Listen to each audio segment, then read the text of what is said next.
Ladies and gentlemen, have I got a treat for you. The Daoist book of sorcery and magic. It's got a really interesting description of hell to the Daoist. I think I'm gonna play a couple of these books on the robot while I play the game. And if it comes out pretty good, which I think I've done them before, I'll find some of the most interesting books that I have on file and let them play and try to just slay to them, because they are very interesting reads. Some of the most interesting shit I've ever read in my life. Enjoy.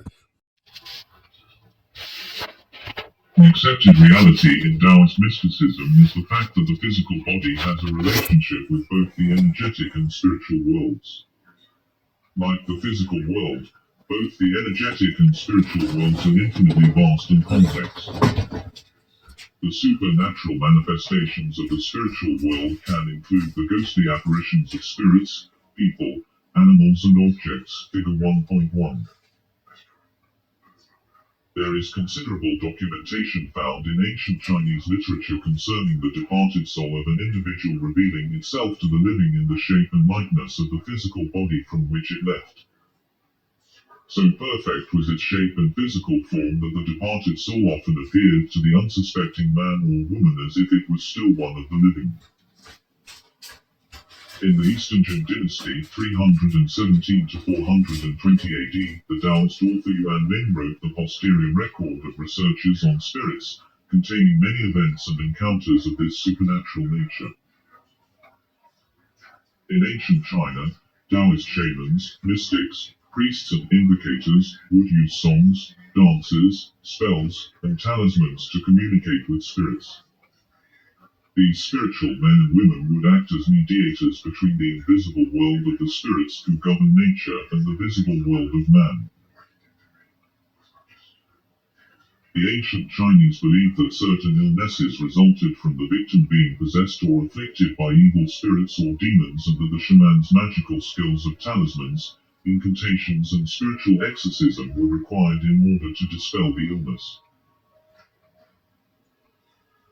Psychologically, it was also believed that if an individual was possessed consistently by one strong emotion, e.g., irrational and sudden outbursts of rage or grief, it was likely that he or she was beset by an evil spirit or demonic forces.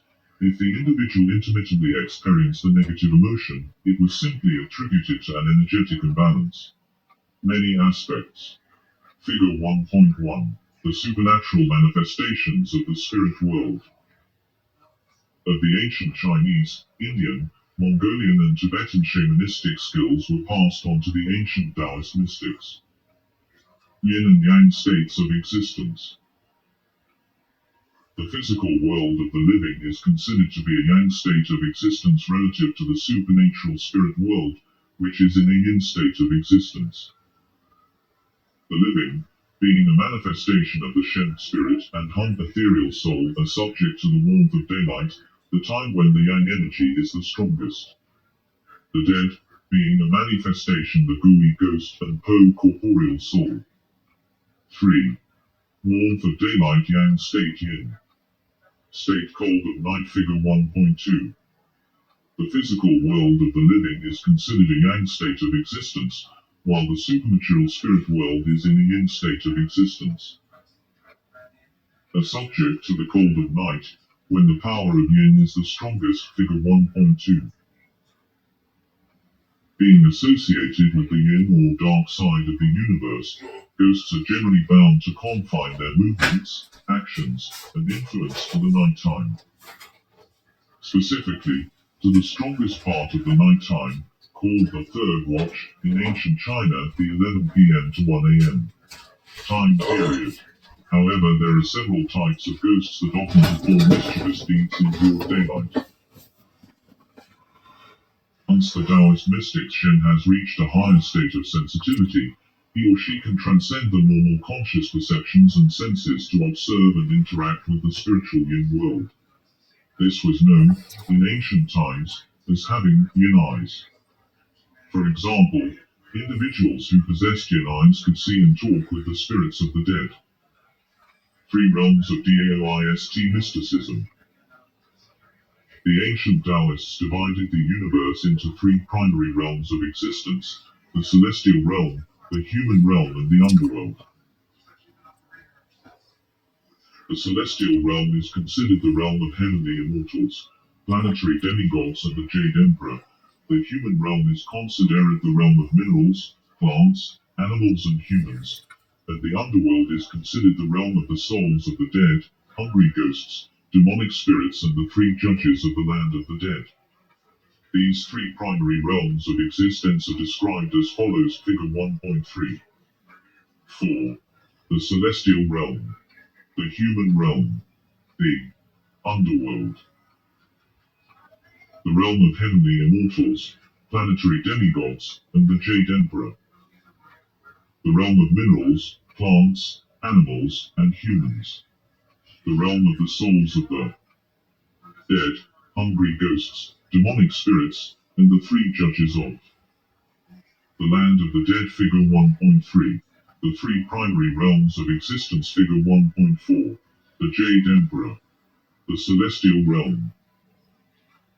The ancient Daoists believed that the celestial realm was comprised of the three pure realms, which represents the three levels of Daoist enlightenment and immortality.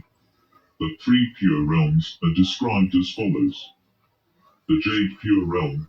This realm is also Daoist exorcism, encounters with sorcerers, ghosts, spirits, and demons. Highest purity, Jade purity, supreme purity, the celestial worthy of numinous treasure, dominates the second phase of the creation of cosmos.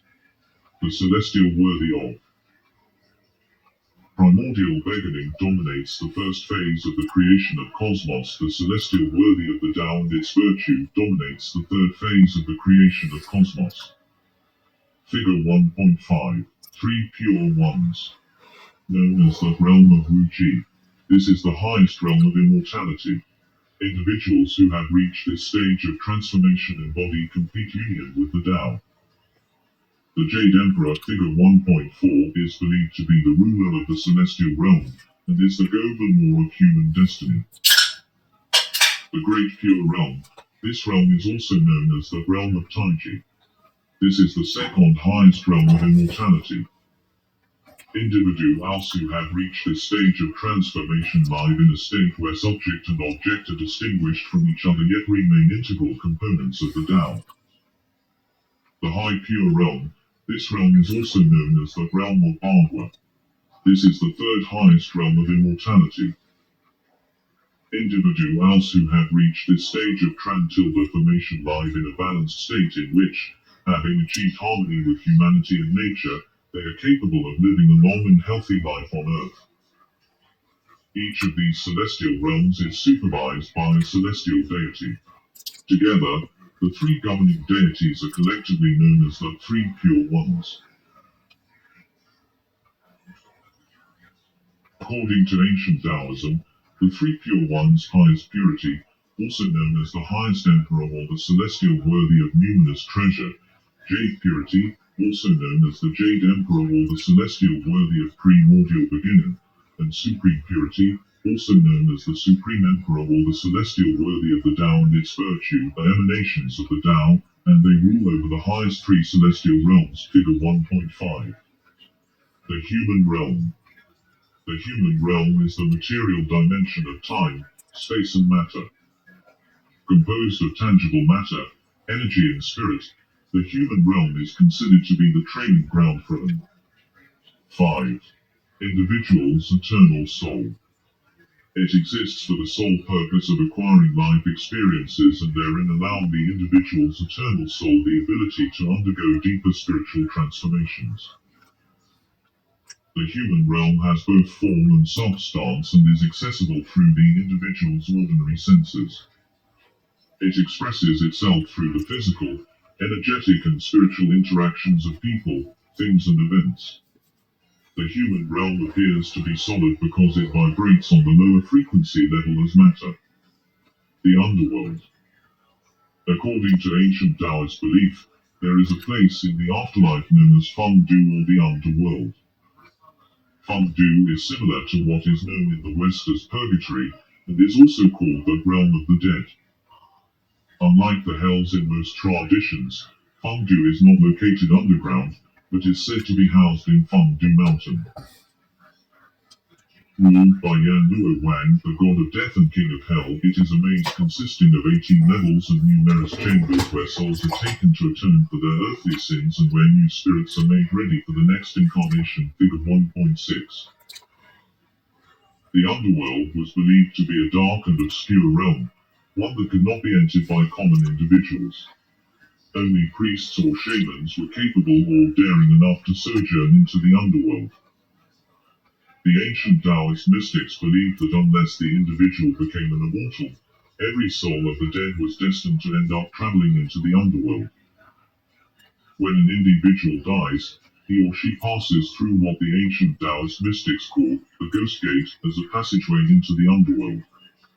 The Ghost Gate is a spiritual portal that divides the physical world from the spiritual world. Two yin-yang guards, custodians of the underworld, stand at the entrance of this gate and are often required to chain and drag the ghosts to the celestial court. The underworld is a sort of waiting room for the newly departed. Once they enter this holding area, the spirits cannot move on to a better or worse place until they pass the judgment of the three judges of the dead. While waiting for judgment, the spirits congregate in small groups. 6.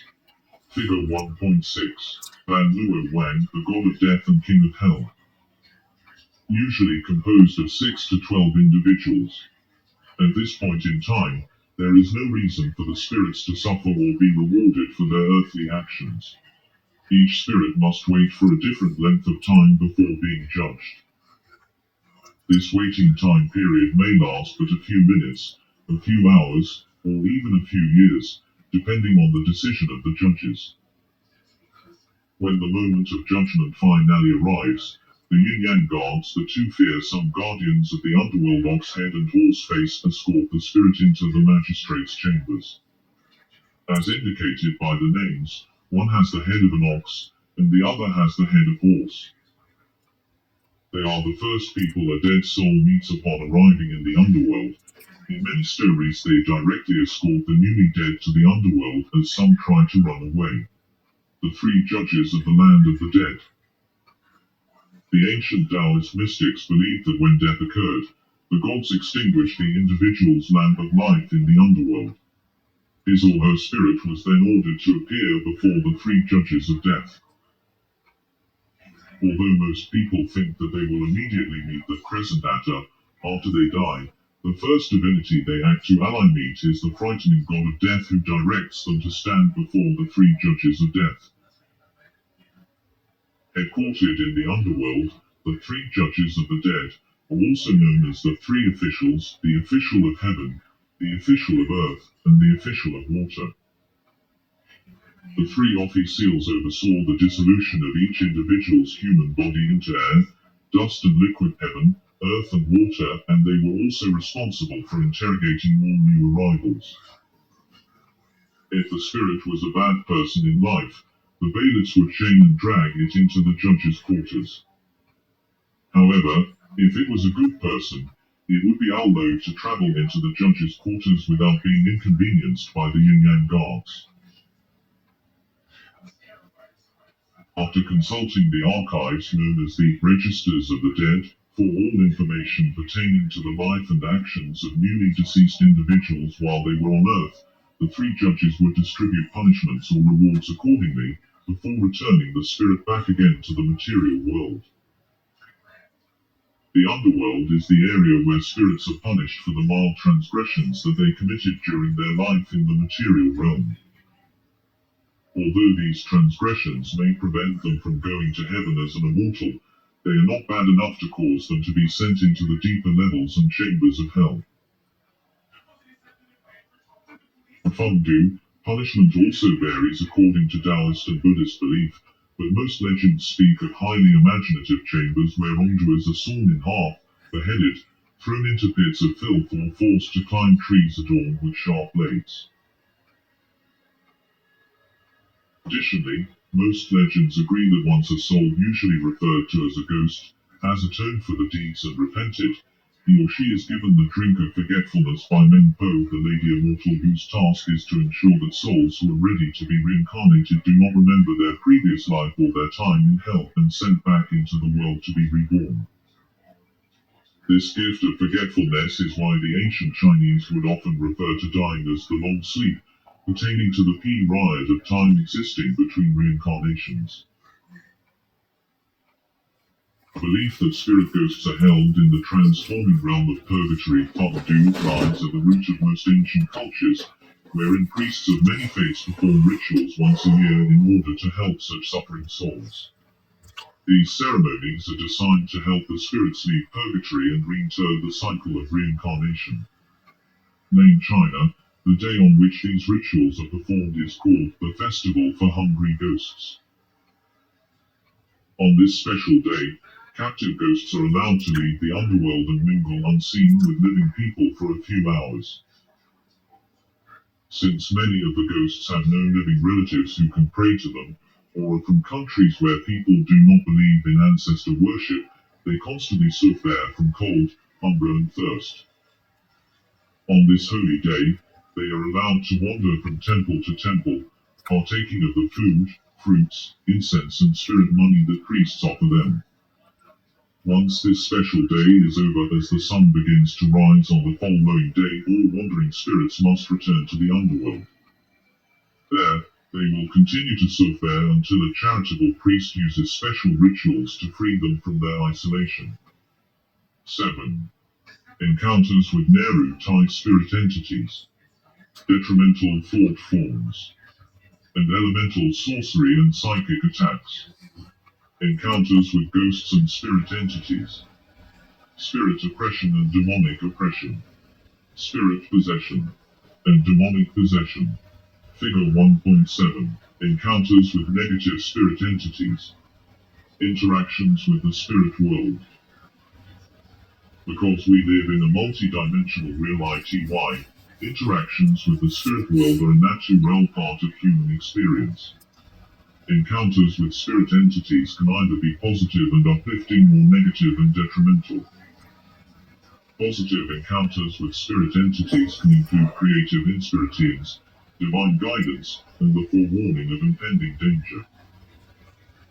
Ancient Daoist mysticism classifies pathological interactions with negative spirit entities into 5 major categories, described as follows. Figure 1.7. Detrimental thought forms and elementals. Sorcery and psychic attacks. Encounters with ghosts and spirit entities. Spirit oppression and demonic oppression.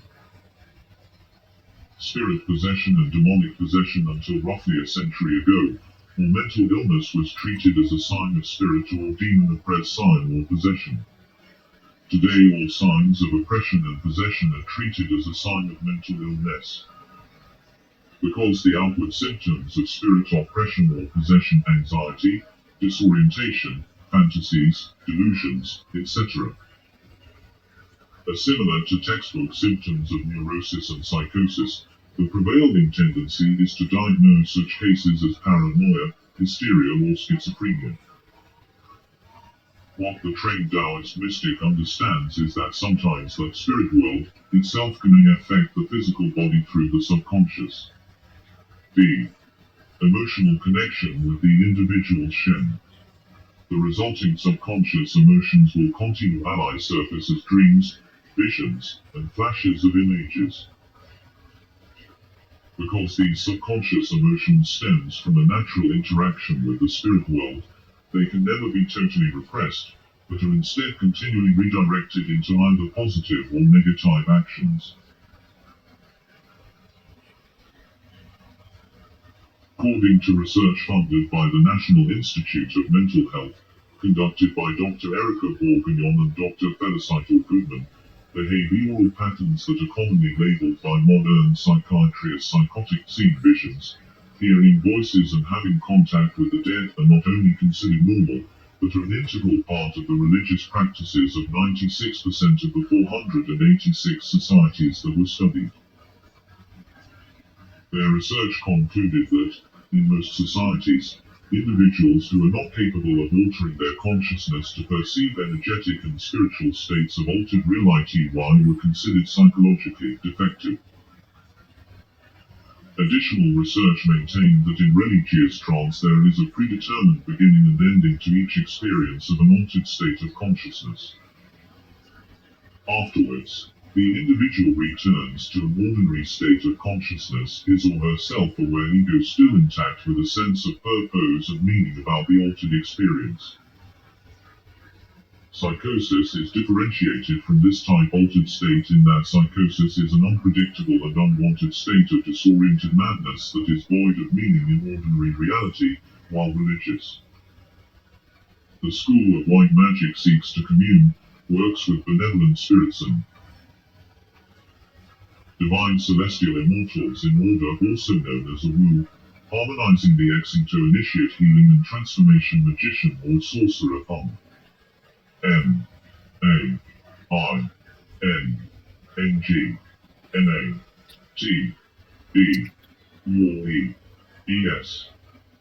Tin AYN Diva within the physical, energetic and spiritual realms divine Daoist works with malevolent spirits and the school of black magic seeks power and to D B E E V M L O O N P I C P E O N W T E T R E A S N I B N O M R A B I E N T are and also known as a Yashu, controlled by utilizing control over the physical, energetic the way of the demon, suffering, pain and fear. And spiritual realms figure 1.8. The two ancient systems of sorcery, white magic and black magic. Trance is an intentionally heightened state of consciousness brought about by carefully performed rituals that are designed to maintain the integrity of the individual. In Daoist mysticism, seeing a spiritual entity or ghost is a normal part of Qigong and Shenggong training and is accepted as a natural energetic and spiritual phenomenon.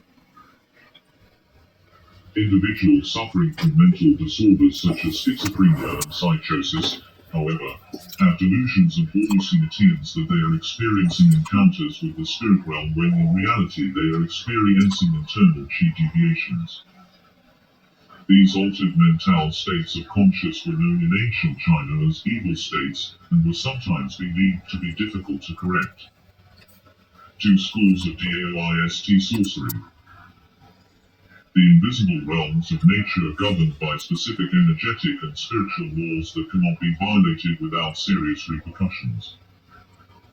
Since the beginning time, there have always existed men and women who were said to possess the supernatural ability to influence spirit entities, either for good or for evil.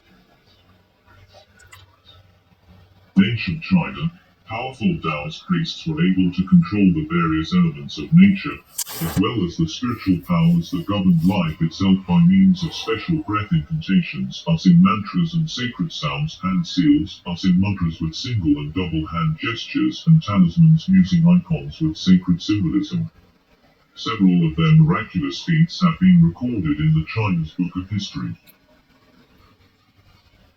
Science that focused on the control of the secret forces of nature was commonly known in ancient times as Daoist, magic, mofa, evil spirit law, or wushu, wizard skill.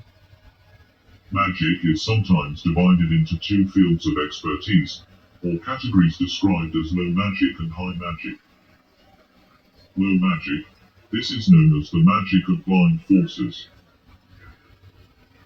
It involves the direct manipulation of natural yet hidden energies, such as the occult powers inherent in herbs, gems and minerals, planet and star configurations, and the four original elements air, fire, water and earth. This type of magic does not use the active assistance of spirit entities. High magic, this is known as the magic of spirits. It involves enlisting the active assistance of spirit entities, celestial immortals or demonic beings. The motivation and intent behind the sorcerer's magical training can be further divided into three categories. Black magic. The sorcerer is self-occupied, works as a warrior, and focuses exclusively on his or her own personal needs and wants. Grey magic. The sorcerer is awake, works as a healer, and focuses on needs of themselves and others. White magic. The sorcerer is transcended, works as a priest, and focuses exclusively on the needs of others. We will begin our study of exorcism by discussing the school of white magic and the school of black magic, figure 1s.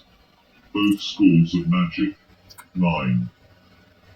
Draw their power from the same great stream of energy that exists within the infinite space of the Wuji and emanates from the eternal Tao. The difference between these schools lies not in the amount of force used to influence the divine power contained within nature, but in the manner through which this power is cultivated and utilized. The evil developed within the energetic and spiritual realms of magic is actually the energetic and spiritual abuse or misuse of divine power.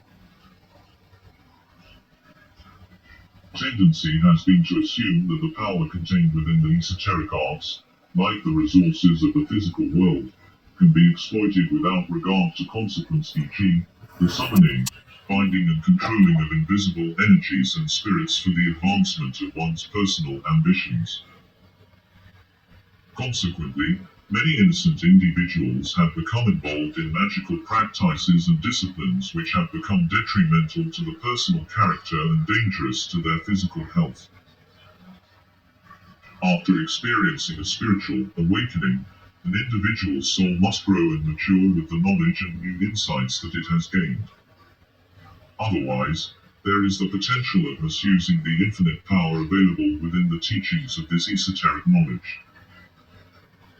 Without guidance and instruction in energetic and spiritual integrity, the innocence of the individual's awakened internal soul eventually enters into conflict as to how to use and control this infinite power. There is an ancient Daoist saying that states, "The sorcerer of white magic seeks to gain control over himself, while the sorcerer of black magic seeks to obtain control over others."